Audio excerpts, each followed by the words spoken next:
The Love Advisor has some good moments, but I didn't really love it completely. This was released in 2023.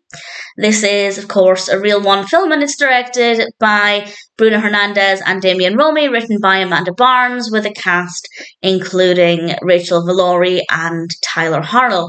The performances are fine, but I really didn't like the characters. They play Abby and Jack, and to be honest, it wasn't just those two characters I didn't like. There were quite a few characters in this I didn't really care for very much at all. And that's not necessarily always going to be a big issue. I don't have to love every character in every film to enjoy the film, but the narrative itself wasn't the most interesting. It was fine, but I feel like had I liked the characters, it would have been a better experience.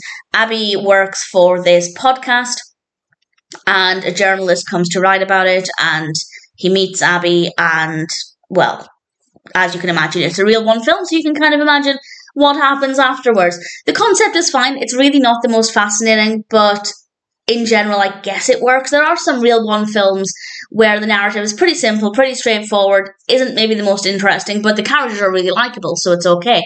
Whereas with this one, the narrative, it works well enough. There's nothing wrong with it. I just didn't find it to be that interesting, and unfortunately, the characters were not fascinating, and as I said, sometimes not that likable either, so it just didn't really have a lot to offer. However, in true Real One style, we do have a gorgeous colour palette. Visually, it is very beautiful to look at, so that worked very well. The technical aspects are all absolutely fine. It is simply the narrative and also the characters, and unfortunately that's kind of the bulk of the film. So it's unusual for me to not recommend a Real One film, and I'm not going to not recommend it outright. If you are, in general, a big fan of Real One films, then I'd say give it a go. There might be some bits that you enjoy.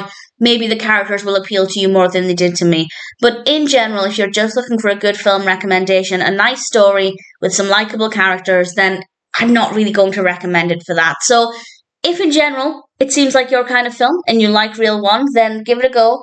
You may enjoy it more than I did.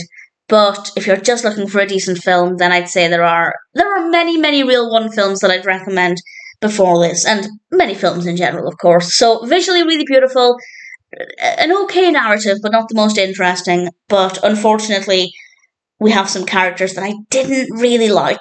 So not a great film. It's unusual for me to not enjoy a Real One film, so I guess one every now and then is okay. It's not great. I didn't love it. If you're curious, check it out. But if not, you're not really going to be missing out on much.